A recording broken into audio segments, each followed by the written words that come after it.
Oke, selamat pagi semuanya. Di sini saya akan menjelaskan tutorial cara penggunaan aplikasi pengarsipan. Nah, sebelum lebih lanjut, saya akan memperkenalkan diri terlebih dahulu. Perkenalkan, nama saya Sundari dari Prodi Pendidikan Ekonomi dan saya dari kampus STKIP Persada Khatulistiwa Sintang. Nah, di sini saya menggunakan aplikasi Simardi Offline. Nah, kenapa saya menggunakan aplikasi ini? Karena aplikasi ini dapat di-download secara gratis dan digunakan secara offline.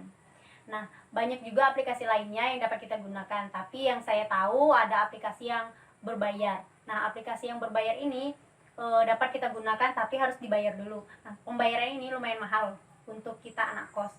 Kalau untuk menggunakan aplikasi berbayar seperti arsip itu harganya sekitar 450. Nah, itu cukup untuk bayar uang kos kita 2 bulan. Maka kita menggunakan aplikasi yang gratis saja ya supaya hemat. Oke.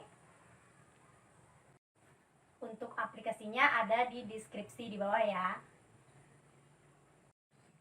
Aplikasi Simardi Offline adalah sebuah program yang berfungsi untuk mengelola data arsip dinamis, menciptakan perekaman data surat masuk dan surat keluar, membuat DPA atau daftar pertelaan arsip, membuat lembar disposisi, dan kartu kendali secara otomatis, menetapkan arsip permanen, arsip musnah, dan arsip dinilai kembali, merekam data akuisisi arsip, mengatur jadwal retensi arsip secara otomatis dan proses dijalankan secara periodik, membantu proses manuver arsip, merekam data penyusutan arsip, memberi pelayanan informasi arsip atau penemuan kembali arsip.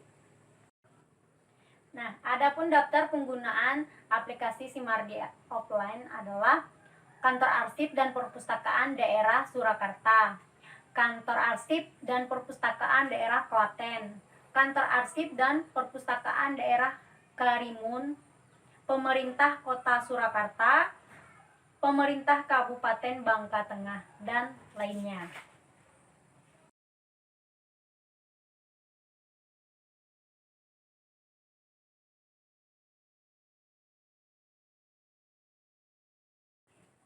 Nah, sebelum penggunaan aplikasi Simardi Offline ini, terlebih dahulu kita harus menginstal aplikasi Simardi Offline ini yang ada di perangkat komputer maupun laptop yang akan kita gunakan nanti. Nah, untuk tutorial atau penginstalan aplikasinya, silahkan simak video berikut ini.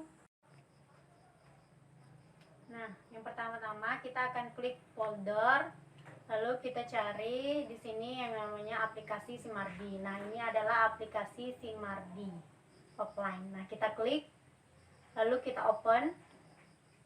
Nah, nanti akan muncul seperti ini.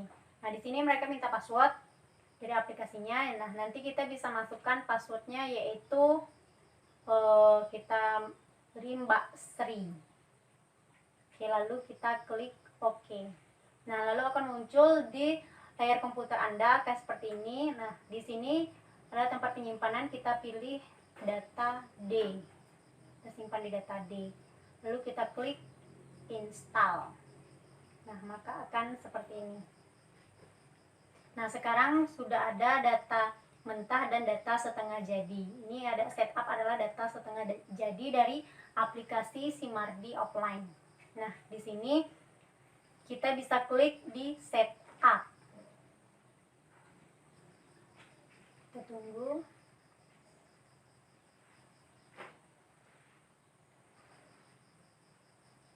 Nah, maka di layar laptop Anda akan muncul seperti ini. Selamat datang. Nah, lalu kita klik lanjut dan kita di sini ada informasi penggunaan. Nah, di sini kita akan isi pertama yaitu Windows user, kita ganti user. Lalu kita isi dengan Ctrl Shift. Nah, lalu kita klik lanjut. Nah, ini adalah folder tempat instalasi. Nah, lalu kita klik. Di sini kita bisa pilih antara dua, yaitu pasang shot untuk penggunaan aktif dan untuk semua pengguna. Nah, kita di sini memilih yang paling atas, yaitu pengguna aktif. Lalu kita klik lanjut. Nah, di sini siap untuk menginstal. Kita lanjut.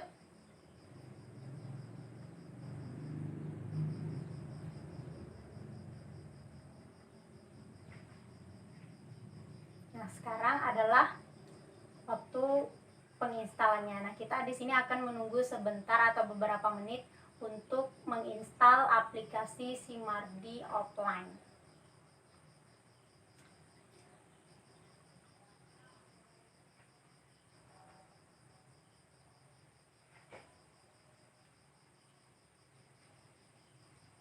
Nah, di layar komputer Anda akan tampil menu seperti ini, yaitu memasang Simardi offline. Nah, di sini nih masih dalam proses penginstalan. Kita tunggu waktunya tidak lama.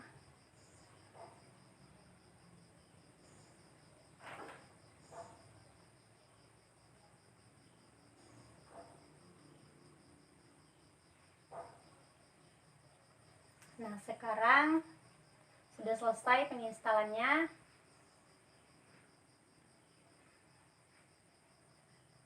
Nah, maka di layar komputer Anda akan timbul seperti ini, yaitu menandakan kita telah berhasil menginstal aplikasi Simardi offline.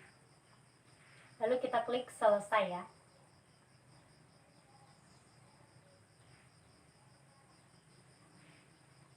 Nah, kita akan tunggu sebentar. Nah, di sini kita klik menu dan kita pilih data C, di mana tempat kita menyimpan tadi, yaitu program file. Lalu kita pilih menu atau folder Simardi offline. Nah, kita buka atau open. Lalu di sini ada dua, yaitu Simardi dan SM Data. Nah, di sini terlebih dahulu kita bisa memilih Simardi. Nah, kita klik Simardi.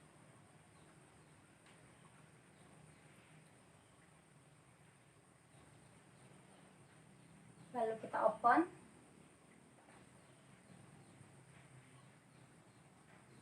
Nah, akan muncul informasi seperti ini, maka kita pilih OK. Lalu kita klik SM Data dan kita klik open. Lalu kita klik lagi Simardi, lalu kita open. Nah, akan timbul informasi seperti ini dan kita klik OK lagi. Nah, akan muncul layar seperti ini di komputer Anda. Nah, kita klik SM Data, lalu kita klik open. Nah, sekarang kita sudah masuk ke dalam aplikasi Simardi offline. Nah, untuk masuk ke dalam aplikasi kita harus login dulu. Kita klik login, lalu kita harus masukkan user, yaitu di sini kita bisa masukkan usernya dan passwordnya terlebih dahulu sebelum kita menggunakan aplikasi ini. Nah, di sini kita bisa memasukkan usernya, yaitu Simardi.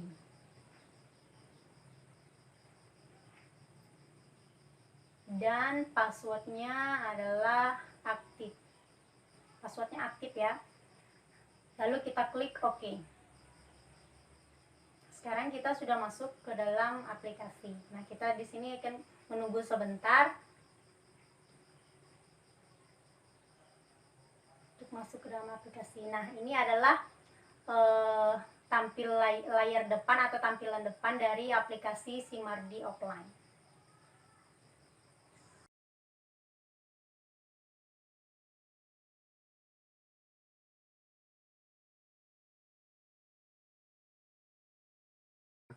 Oke, sekarang kita akan masuk ke dalam menu-menu yang terdapat di dalam aplikasi Simardi offline.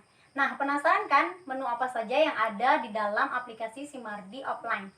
Oke, untuk lebih lanjut kita simak video berikut ini. Komponen aktif. adalah modul penyediaan komponen data arsip dinamis aktif. Nah, di sini ada 4 komponen, yaitu instansi, unit pengelolaan, klasifikasi, dan desain cetak. Nah, dari keempat komponen ini kita bisa pilih yang pertama instansi, yaitu perubahan data baru. Nah, untuk perubahan data baru, di sini juga ada data lama yang bisa kita gunakan atau data yang sudah kita buat. Nah, untuk mengisi data baru, kita bisa mengisi sesuai dengan petunjuk di atas. Lalu perubahan data. Nah, ini adalah perubahan data. Menu-menu yang bisa kita isi. Ini adalah data-data lama yang bisa kita ubah. Lalu pencarian data. Nah, di sini kita dapat menggunakan aplikasi ini untuk mencari data yang ada. Nah, ini adalah cetak data dari data yang sudah ada atau data yang sudah kita buat. Kita bisa mencetak data. Nah, di sini banyak data yang sudah kita buat dan yang akan kita cetak kapan saja. Nah, lalu yang kedua adalah komponen unit pengelola. Di sini ada perubahan data baru. Nah, untuk perubahan data baru ini di sini kita bisa lihat, yaitu ada menu-menu yang perlu kita isi. Lalu di sini ada perubahan dan penghapusan data juga dari data yang sudah kita buat. Ini adalah unit pengelolaan ya. Nah, lalu yang ketiga komponen klasifikasi. Nah, dalam komponen klasifikasi ada penambahan data klasifikasi, perubahan data klasifikasi, dan cetak klasifikasi. Ini adalah data-data yang sudah ada atau yang sudah kita buat. Itu adalah komponen klasifikasi. Nah, lalu yang keempat komponen desain cetak. Nah, di desain cetak ini ada beberapa yang harus kita isi, dari nama instansi, kota, dan unit kerja. Lalu komponen yang pertama tadi yaitu komponen aktif, instansi, unit pengelolaan, klasifikasi, dan desain cetak. Oke, kita keluar. Sekarang kita masuk ke sini, ada jenis menu, ada 7 ya yang bisa kita lihat. Komponen klasifikasi, data berkas, entry surat, pinjaman arsip, cari arsip, dan keluar. Itu adalah menu-menu yang ada, bisa kita lihat di atas. Nah, ini untuk komponen tadi. Bisa tunggu sebentar. Nah, di sini adalah komponen aktif yang sudah kita isi tadi, yaitu penyediaan data. Lalu di sini klasifikasi. Nah, data klasifikasi. Di sini kita bisa isi sesuai yang kita butuhkan. Banyak jenis yang perlu kita isi, yaitu ada keterangan juga dari data klasifikasi. Oke, yang selanjutnya yaitu data berkas. Nah, data berkas di sini yaitu untuk berkas surat. Di sini ada kode yang bisa kita masukkan dan berkas. Nah, di sini nih banyak kode atau nama berkas yang sudah kita buat yang bisa kita cari. Di sini banyak berkas-berkas yang sudah ada. Oke, selanjutnya yaitu entry surat.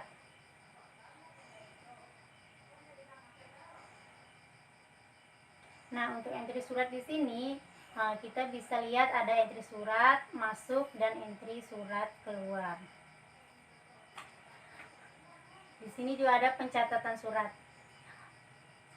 Menu ini berfungsi untuk mencatat surat masuk dan surat keluar dari suatu instansi. Untuk memulai, silahkan kita pilih jenis surat menurut kriteria di atas. Nah, di sini ada surat masuk dan surat keluar. Oke, selanjutnya pinjaman arsip. Nah, peminjaman arsip di sini nih ada beberapa yang harus kita isi, identitas, pinjaman, lalu data surat yang bisa kita isi. Lalu kita bisa klik simpan atau cetak dan pengembalian. Oke, kita keluar. Sekarang adalah pencarian arsip. Ini cara untuk kita mencari arsip yang ada. Ini penelusuran surat. Kita bisa mengisi jenis surat apa saja yang masuk dan bisa kita cetak. Ini yang harus kita isi supaya kita tahu surat mana yang ingin kita cari dan kita refresh dan keluar.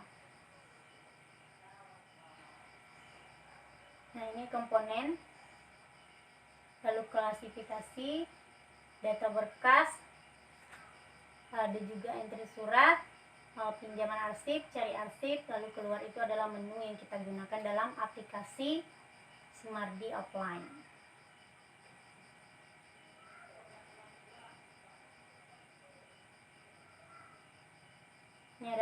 komponen awal tadi, itu modul penyediaan komponen data, arsip dinamis aktif.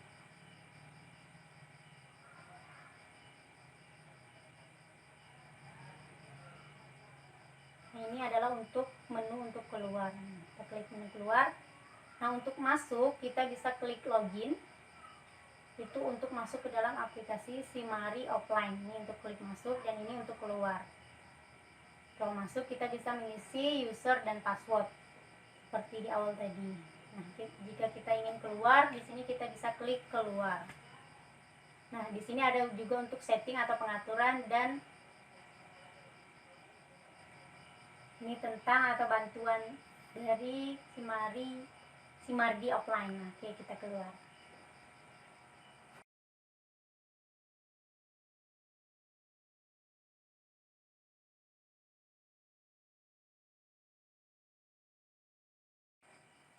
Nah, yang selanjutnya kita akan masuk ke cara penginputan data. Nah, di sini saya akan memberikan tutorial untuk penginputan data dari aplikasi Simardi Offline. Nah, mau tahu kan datanya kayak mana penginputan datanya? Oke, kita simak video berikut ini. Nah, untuk penginputan data di sini kita bisa masuk melalui komponen atau instansi.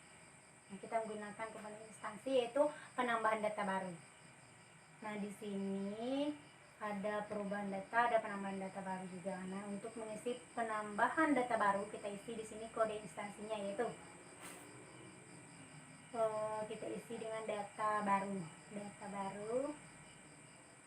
Lalu nama instansinya kita isi dengan ABCD. Lalu alamat instansinya yaitu kita isi dengan kampus, dan nama kota kita isi Sintang. Oke, untuk kode pos kita bisa isi 123. Nah, untuk telepon kita 080000. Oke. Lalu email kita bisa isi sk@gmail.com. Lalu kelompok kita bisa pilih yaitu instansi pemerintah. Nah, untuk nomor faknya yaitu kita bisa isi 1 sampai 5. Nah, untuk websitenya oke. Nah, ini adalah penambahan data baru. Nah, kita simpan. Nah, di sini apakah Anda mau menyimpan masukan ini? Ya, kita klik yes atau no. Nah, di sini kita klik yes. Ini adalah perubahan data baru. Nah, sini adalah data-data yang sudah kita buat nih. Nah, di sini dapat kita cari data yang barusan kita buat. Nah, untuk mencari data yang barusan kita buat yaitu kita cari dulu.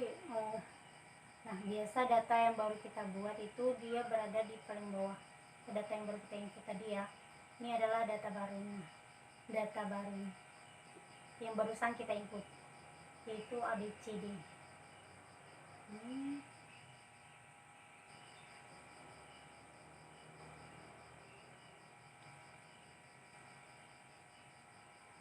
Nah, lalu selanjutnya itu perubahan data. Nah, untuk perubahan data kita bisa mengubah data yang sudah kita buat tadi atau menggantinya dengan data yang lain atau dengan yang baru. Lalu di sini ada pencarian data. Nah, untuk mencari data di sini kita bisa gunakan kode instansi. Itu tadi nama file kita yaitu data baru ya. Lalu untuk cetak data, ini adalah untuk mencetak data yang sudah kita input atau yang sudah kita buat tadi. Ini adalah perubahan data baru, penambahan data baru. Nah, ada unit pengolah, ada lalu desain cetak. Nah, ini ada instansi, perubahan data, carian data, tambahan data baru. Nah, kita simpan, lalu kita klik OK.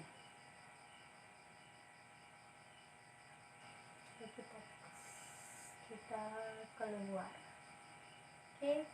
Di sini kita bisa klik keluar, lalu kita klik login dan klik keluar. Nah, sekian penjelasan dari penggunaan aplikasi Simardi offline. Dari penginstalan aplikasi hingga penginputan data. Oke, terima kasih. See you.